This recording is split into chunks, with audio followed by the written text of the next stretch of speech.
이 시간 느헤미야 13장 23절부터 28절까지의 말씀을 우리가 함께 봉독을 하겠습니다.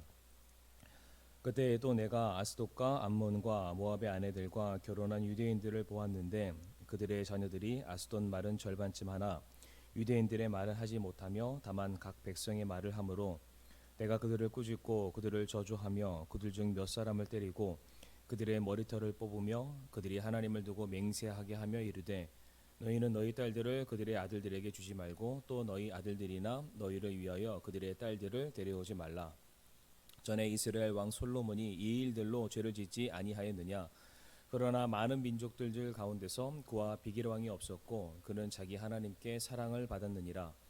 하나님께서 그를 왕으로 삼아 온 이스라엘을 다스리게 하셨으나 그럼에도 불구하고 심지어 그도 이국 풍습의 여인들이 죄를 짓게 하였느니라. 그런즉 이방 아내와 결혼함으로 우리 하나님께 범법하고 이 모든 큰 악을 행하려는 너희의 말에 우리가 귀를 기울여야 하겠느냐 하니라. 대제사장 엘리야십의 손자인 요야다의 아들들 중에 하나가 오른 사람 산발랏의 사이가 되었으므로 내가 그를 쫓아내어 내게서 떠나게 하였노라. 아멘. 이 시간 말씀을 위해서 함께 기도하겠습니다. 하나님 아버지, 또 이 시간 저희들이 허락하여 주신 또 주일 오후 예배 시간을 인하여 감사를 드리옵니다. 또 이 시간 주실 하나님의 말씀을 기대하며 사모하기를 원하오니 성령 하나님께서 또 저희들로 하여금 깨닫게 하여 주옵시고 그 말씀 앞에 순종할 수 있는 믿음을 허락하여 주시옵소서. 예수님의 이름으로 기도를 드리옵니다. 아멘. 오늘은 느헤미야 13장 23절부터 28절까지의 말씀을 통해서 가정의 회복이라는 그런 제목으로 함께 말씀을 나누고자 합니다. 이제 5월의 달, 가정의 달을 맞이해서 계속해서 가정에 관련된 그런 말씀을 우리 성도님들과 함께 나누고자 합니다. 오늘 우리가 나눌 본문의 책은 바로 느헤미야입니다. 우리가 느헤미야를 읽게 되면 대부분 성벽 재건에 대한 부분을 우리가 기억하게 되는데 느헤미야 경우에는 성벽 재건 공사를 마치고 난 그 이후에도 계속해서 왕성한 사역을 감당했음을 우리가 알 수 있습니다.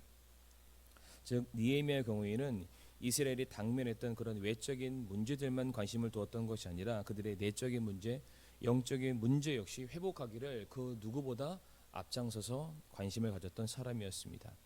이 시간에 우리가 다루지는 않지만 느헤미야 9장 말씀 보게 되면은 느헤미야는 민족 대각성 회개의 운동을 시행하고자 애를 쓰는 모습을 볼 수 있습니다. 또한 10장에서는 회복된 성전을 위해서 이제 제물을 바치는 것, 예배의 회복을 위해서 제물을 바치는 것과 봉사하기 위한 서원을 또한 촉구하는 장면이 기록되어 있습니다. 그리고 11장과 12장 말씀 보게 되면은 제사장을 새롭게 재정비하는 모습도 또한 발견할 수 있습니다. 그러니까 느헤미야의 경우에는 새롭게 건축된 성벽과 그 성전 안에서 다시금 새롭게 살아가게 될 이스라엘 백성들의 그런 영적인 부분, 신앙의 문제에 대해서도 느헤미야는 관심을 가졌던 것입니다.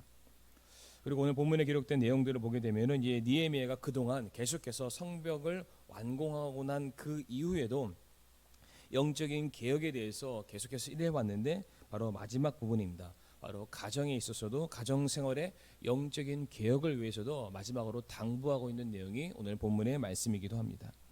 느헤미야는 유다 백성들의 부모 세대와 자녀 세대 사이에서 무엇인가 서로가 하나가 되지 못함을 그가 발견하게 되었습니다. 그들이 같은 울타리, 같은 생활 공간 안에서 같은 집 안에서 살아가고는 있었지만 서로가 다른 생각과 서로 다른 말로 그들이 정말로 하나가 되지 못하는, 통일되지 못하는 그 모습을 바라보게 되면서 느헤미야가 염려를 하게 되었던 것입니다.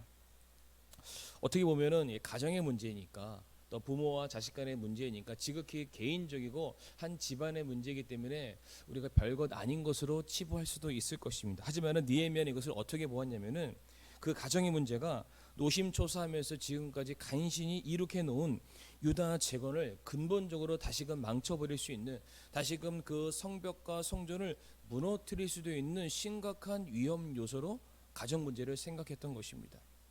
자, 그렇다면 느헤미야가 회복되기를 원했던, 가정 안에 회복되기를 원했던 그런 영적인 부분이 무엇이었습니까? 오늘 본문 23절과 26절의 말씀 보게 되면은 느헤미야는 이스라엘 백성들 사이에서 계속해서 신앙의 계승이 이어지기를 간절히 원했습니다. 23절 말씀 보게 되면 여러 이방 나라의 이름들이 언급되고 있음을 확인할 수가 있습니다. 그 이름을 언급하자면 아스돗이 있고 암몬이 있고 모압이 있습니다. 이 나라들은 각기 바알과 그모스와 몰렉이라는 우상신들을 섬기는 이방 나라였습니다. 성경을 보게 되면 하나님께서는 우상신을 섬기는 이방 민족들과의 통혼, 즉 결혼을 엄격하게 금하셨습니다. 그럼에도 불구하고 오늘 본문 23절 말씀 보게 되면은 이제 바벨론에서 포로에서 풀려 나와서 자기의 고향 예루살렘으로 돌아오게 된 유다 사람들 중에 이 아스돗과 암몬과 모압 여인을 이제 아내로 삼은 자들이 생겨나게 됨을 볼 수가 있습니다. 이처럼 이방인들과 결혼하는 것 자체만으로도 이미 하나님의 명령을 거역한 큰 죄라고 할 수가 있습니다. 그런데 거기에서 그치지 않았습니다. 그냥 그들이 결혼하는 문제로 끝난 것이 아니라 이제 결혼해서 가정을 이루게 된 그 사람들에게서 태어나게 된 자녀들에게 그들이 예상치 못한 더 심각한 문제가 발생하게 되었습니다. 그것이 바로 24절의 말씀이 되겠습니다. 그들의 자녀들이 아스돗 말은 절반쯤 하나 유대인들의 말은 하지 못하며 다만 각 백성의 말을 함으로라고 되어 있습니다. 그러니까 지금 유대인들이 유대의 말을 쓰지 못하고 오히려 아스돗이나 암몬이나 모압, 그러니까 유대 말을 제외한 다른 말들만 그들이 말하고 이해하고 깨닫고 있었다라고 성경은 말하고 있습니다. 그래서 니에미아는 유다 백성들 그 자녀들이 유다의 방언이죠. 유다 말 히브리 말을 하지 못하고 오히려 이방 민족들의 언어를 배우고 풍습을 배우고 문화 가운데 젖어 들어가고 있었던 그 모습을 바라보면서 이제 느헤미야가 크게 격분하게 됩니다. 그래서 느헤미야가 얼마나 화가 났던지 25절 말씀을 보게 되면은 유다 말을 하지 못하는 유다 사람들을 책망하고 저주하며 그들 중에 몇몇 사람들은 때리기까지 했고 또한 어떠한 사람들은 머리털을 뽑기까지 하였다. 굉장히 그 느헤미야의 큰 분노를 우리가 확인해 볼 수가 있습니다. 자, 그런데 왜 이렇게 느헤미야가 분노를 했는가? 유대 자녀들에게 있어서 유다 방언이란 그러니까 히브리 말이란 단지 그것이 자기 부모와의 의사소통을 위한 도구로서 주어진 것이 결단코 아니었습니다. 그들은 선택받은 하나님의 백성으로서 그들의 영적인 정체성을 지키고 또한 그들이 하나님께로부터 물려받은 그런 축복 위저 신앙의 전통을 물려가기 위해서 결정적인 요소 도구가 있었는데 그것이 바로 언어였습니다. 그런데 그들의 믿음과 그런 신앙이 이제 더 이상 그들이 유다의 말 히브리 말을 읽거나 말하지 못함으로 말미암아 그 믿음과 신앙과 율법을 계속해서 전수할 수 있는 계승할 수 없는 그런 위기를 그들이 맞이하게 되었던 것입니다. 우리가 성경을 보게 되면은 항상 하나님께서 이스라엘 백성들에게 하나님의 마음과 뜻과 계획을 전달하시고자 할 때 항상 하나님께서 앞서 말씀하시는 게 있었는데 그것이 무엇이냐면은 바로 들으라 이스라엘이었습니다. 항상 하나님이 무엇인가를 말씀하셨을 때에 때로는 육성으로 말씀하시거나 때로는 대언자를 통해서 말씀하시거나 심지어 짐승을 통해서 하나님께서 자신의 뜻을 전달하시고자 할 때에 항상 반복적으로 나오는 단어가 들으라 이스라엘아, 하나님께서 말씀한다 너희는 청종할지어다, 이와 같은 문장이 계속해서 반복이 되고 있습니다. 지금은 우리가 흠정역 성경을 쓰고 있기 때문에 우리가 동일한 어휘 단어를 찾아볼 수는 없지만 우리가 이 앞전번에 썼었던 개역 성경을 보게 되면은 가라사대라는 말이 있습니다. 이것은 곧 명하시니 말씀하시되라는 그런 의미로 동일하게 풀어 쓸 수가 있습니다. 그런데 이 가라사대라는 이 말씀이 개역 성경에는 총 777번이나 쓰였다고 합니다. 이처럼 하나님께서는 자신의 뜻과 계획을 육성으로 때로는 음성으로 전달하길 원하셨고 그와 같은 일들을 하기 위해서 시대마다 때마다 하나님은 대언자를 세우셔서 하나님의 뜻을 전달하고자 애를 쓰셨습니다. 그러나 지금 현재 이스라엘 백성들이 그 하나님의 말씀을 하나님의 뜻과 계획을 전혀 알아듣지 못하는 이해하지 못하는 단계에 이르고 만 것입니다. 이것이 어디서부터 문제가 비롯되게 된 것입니까? 유대인의 경우에는 그 자녀들의 교육이 전적으로 어머니의 손에 달려 있다고 합니다. 그런데 오늘 본문을 보게 되면 유대인들이 누구를 맞이하게 되었습니까? 아스돗, 암몬, 모압의 아내들을 맞이하게 된 것입니다. 이것은 단순히 아내만 맞이한 것이 아니죠. 아내를 맞이함으로 말미암아 가정을 이루게 될 것이고, 가정을 이루게 되었으니 응당 자녀를 낳게 될 것이니까 이제 이들이 맞이한 것은 내 자녀를 위한 신앙교육 선생님을 어떠한 사람으로 모셨느냐, 그것을 지금 말해주고 있는 것입니다. 그러니까 유대인들의 자녀로 태어나기는 했지만 이들의 교육을 담당하는 엄마들은 하나같이 이방 사람들이었습니다. 그러니까 이들은 분명히 이방의 말을 가르쳤을 것이 분명한 사실이고, 또한 이방의 종교, 이방의 가치, 이방의 정체성을 그의 자녀들에게 가르쳤다는 것은 불보듯이 뻔한 사실입니다.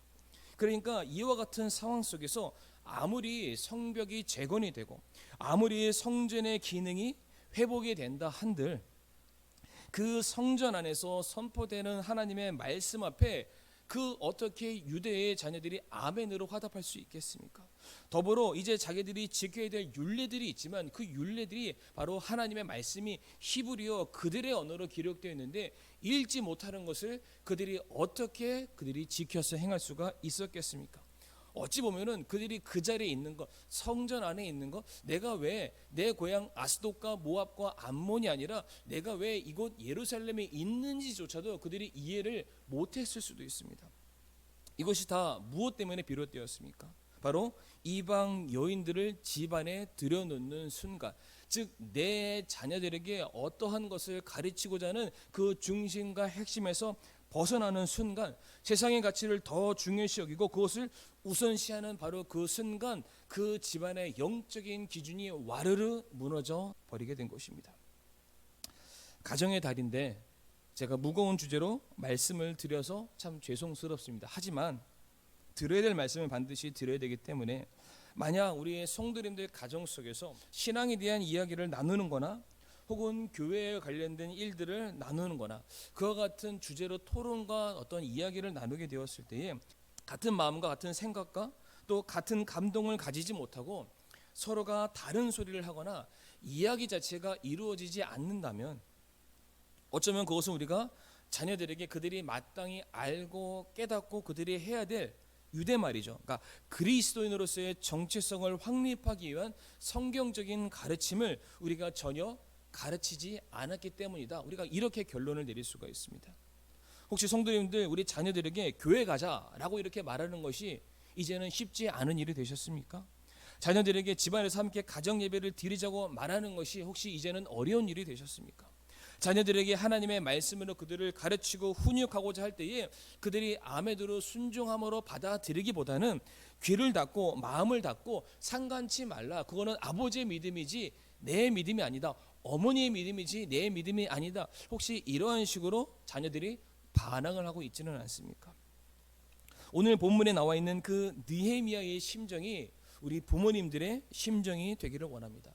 우리는 때때로 자녀들이 공부하지 않는다고, 게임만 한다고, 컴퓨터만 한다고, TV만 본다고, 친구들 만나서 자꾸만 밖으로 나다닌다고, 부모가 원하고 바라는 대로 살지 않는다고 자녀의 머리채를 잡고서 너 죽고 나 죽자 하는 그런 심정으로 자녀를 때리고 훈계하고 가르치는 그런 적들이 아마 한 번쯤은 있으셨을 겁니다.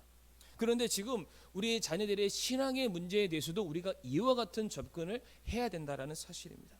우리 자녀들이 한 살이라도 더 어릴 때에, 조금이라도 부모의 권위 안에 순종하려 들 때에 정말로 하루라는 시간이 더 지나기 이전에 우리가 우리의 자녀들에게 하나님의 말씀으로 가르치고 그들이 그리스도인임을 자랑스럽게 여길 수 있는 하나님의 백성으로 자리매김하도록 우리 성도님께서 가르치는 일에 힘쓰셔야 될 것입니다.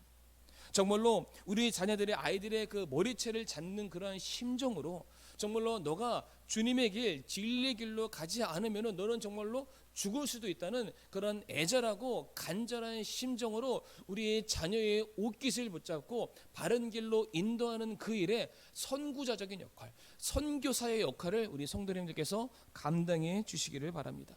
왜냐? 아무리 우리 자녀들의 외적인 모습들이, 세상적인 기준들이 아무리 저 높은 성벽처럼 든든히 세워졌다 한들 그 자녀의 영적인 문제가 그들의 영혼이 구원받지 못하다면 그 모든 것들은 주님께서 오시는 그 순간 와르르 무너져 내려져 버리는 아무런 무익한 것들이 되기 때문입니다.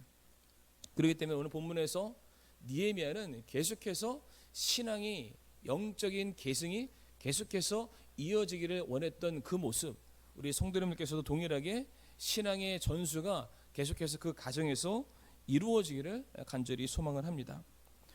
그리고 두 번째로 느헤미야가 가정의 어떤 영적 문제가 회복되게 원했던 부분은 무엇이었냐면은 이제 신앙의 계승을 막아서는 그 모든 것들은 반드시 제거가 되기를 원했다는 사실입니다. 이것이 바로 본문 26절에서 28절의 말씀이 되겠습니다. 이제 느헤미야가 영적으로 타락한 그 유대 가정들을 책망하면서 어떤 한 가지 예를 들게 되는데 그것이 바로 솔로몬에 대한 예를 들게 됩니다.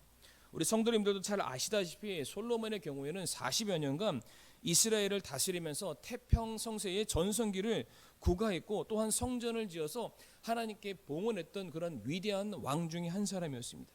그럼에도 불구하고 하나님께 사랑받고 정말로 지혜가 충만했었던 그런 솔로몬이었음에도 불구하고 그의 말년은 그렇게 아름답지 못했습니다.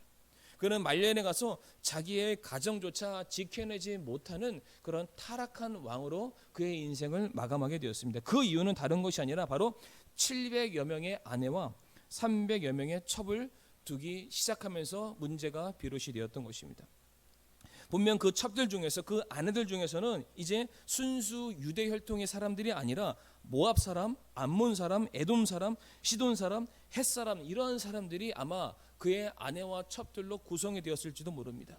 그런데 그들이 그렇게 솔로몬에게 시집을 오게 되면서 그냥 왔던 것이 아니라 원래 그들이 믿고 섬기던 그런 우상신까지 어떠한 우상을 섬기는 그런 관습까지 가지고 이제 예루살렘 성 안으로 들어오게 되었던 것입니다.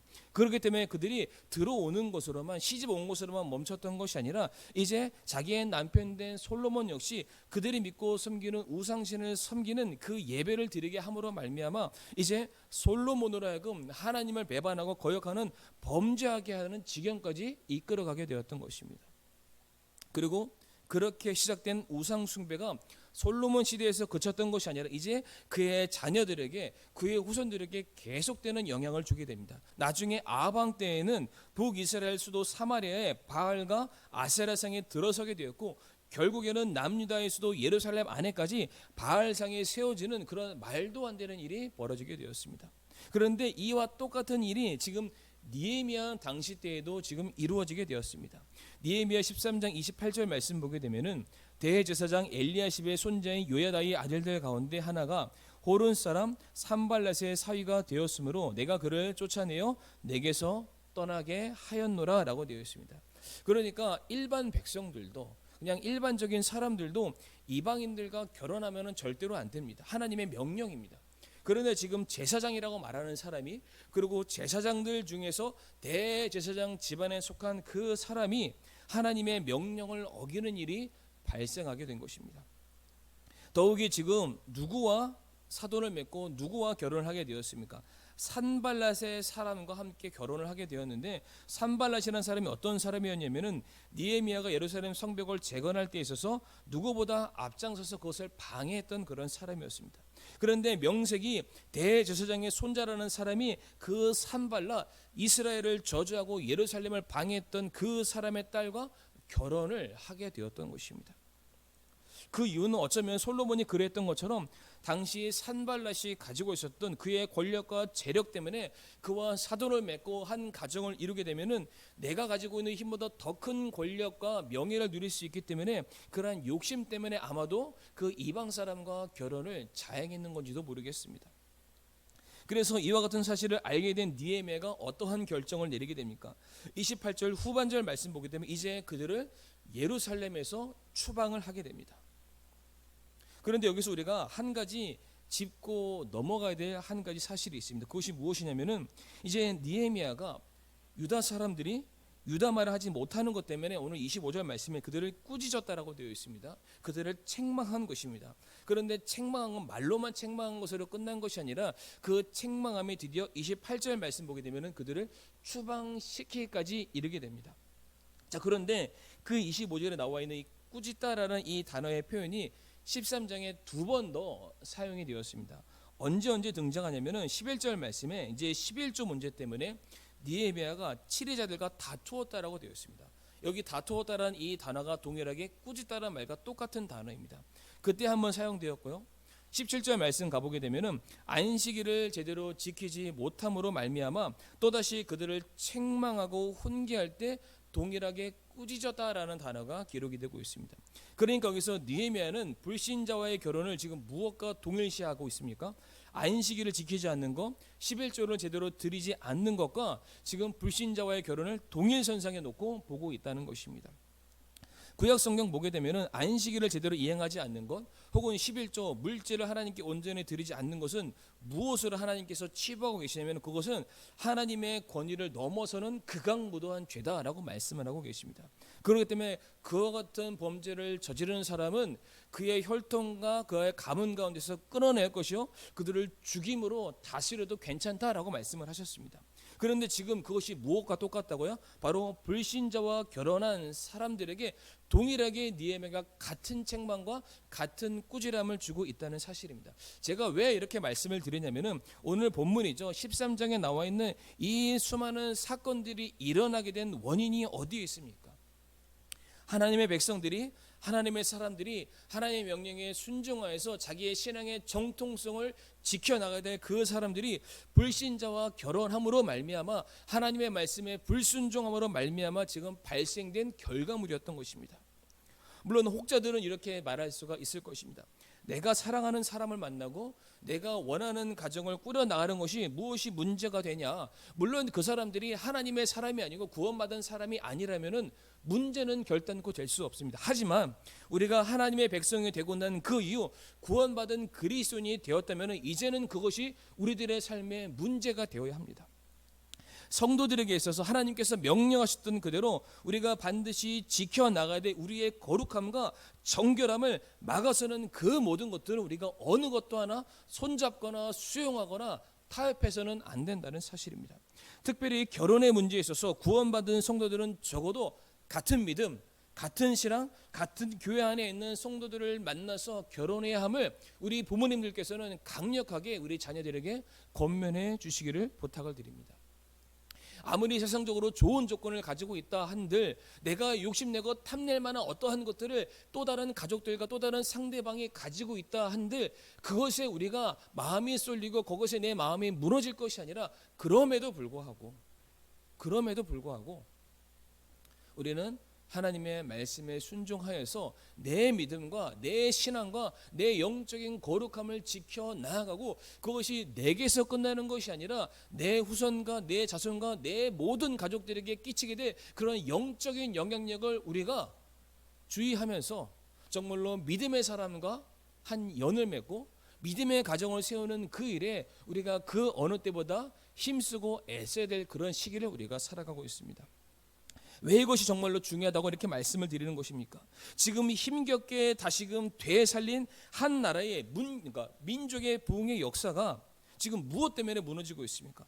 이방 여인과 결혼하고 그로 말미암아 태어나게 된 그 자녀들이 모국어를 잊어버리게 됨으로 말미암아 하나님을 섬기고 하나님을 따라야 될 신앙의 정체성까지 흔들리게 되었을 때에 힘겹게 싸우는 저 성벽은 언제든지 무너질 수가 있게 되는 것입니다. 그래서 느헤미야가 회파된 예루살렘 성벽을 재건하고 이제 성전의 기능을 회복시켰던 그 느헤미야가 이제 백성들로 하여금 성벽을 단장하는 일에 집중하거나 그 성전을 리모델링하는 것보다 더 중요시하는 느헤미야가 마치는 13장 끝부분에 무엇을 얘기하고 있냐? 가정을 지켜야 된다. 가정의 영적인 부분을 회복해야 된다. 신앙의 믿음을 계속해서 그 유산을 전수하는 것이 무엇보다 중요하다. 그것이 성벽과 성전을 지키는 일이다. 지금 그것을 말해주고 있는 것입니다. 이제 말씀을 마무리할 텐데 우리가 잠깐 사무엘상 말씀을 떠올려 보길 원합니다. 사무엘상 초반에 엘리와 그러니까 엘리 제사장과 두 아들이 등장하게 되는데 성도님들도 잘 아시는 것처럼 그 엘리 제사장의 두 아들이었던 홈니와 비너스가 그러니까 성전 안에서 불경건하게 했던 그 일로 말미암아 죽임을 당했던 것을 기억하실 겁니다.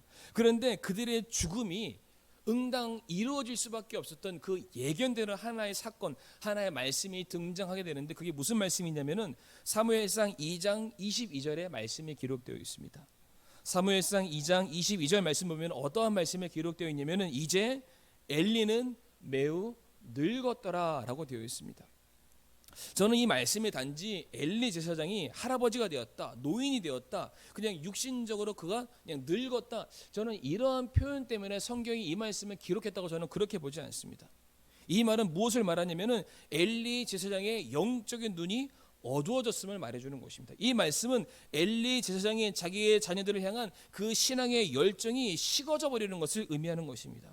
더불어서 이제 그가 경건함과 거룩함과 말씀에 대한 순종하는 그 마음이 이제는 사라져 버렸다, 부재하였다라는 것을 의미해주는 그런 말씀입니다. 바로 그와 같은 사건, 그와 같은 부모가 부모됨의 역할을 온전히 감당하지 못하게 되었을 때에 어떠한 결과가 벌어지게 된 것입니까?